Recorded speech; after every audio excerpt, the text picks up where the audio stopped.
तर नमस्कार मित्र हो. मागच्या व्हिडिओमध्ये बघितलं स्वामींचं दर्शन घेतलेलं. दर्शन घेऊन मंदिराच्या बाहेर आलो. नंतर प्रसादालयमध्ये गेलो. गर्दी असल्यामुळे रांग लई मोठी होती. शेवटी 1 तासाच्या प्रतीक्षेनंतर आमचा नंबर आला बाबा.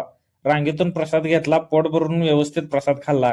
नंतर बाहेर पडलो. जाता जाता स्वामींच्या समाधी मठाचं दर्शन घेतलं आणि पुढील प्रवासाला मार्गस्थ झालो. सोलापूर अक्कलकोटच्या मध्ये कुंभारी गावाजवळ गेनसिद्ध देवाचं लई भारी मंदिर. आतमध्ये प्रवेश केला.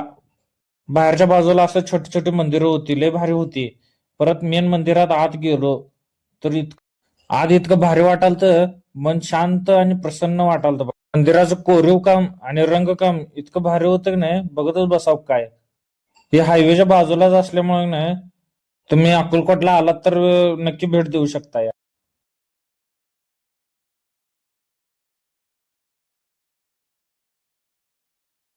देवाचं दर्शन घेतलं आणि पुढच्या प्रवासाला सुरुवात केली. नंतर सोलापूरमधील प्रसिद्ध अशा सिद्धेश्वर मंदिराला गेलो.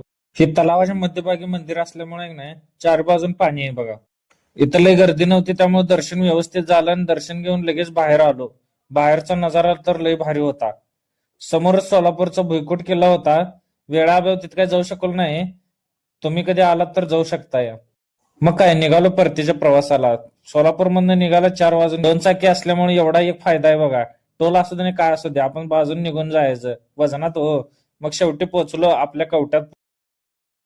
कवट्यात पोहोचायला बघा 7 वाजलेला आम्हाला. असा होता आमचा प्रवास. व्हिडिओ आवडल्यास लाईक करा, कमेंट करा. जाता जाता फॉलो पण तेवढं करून जावा की.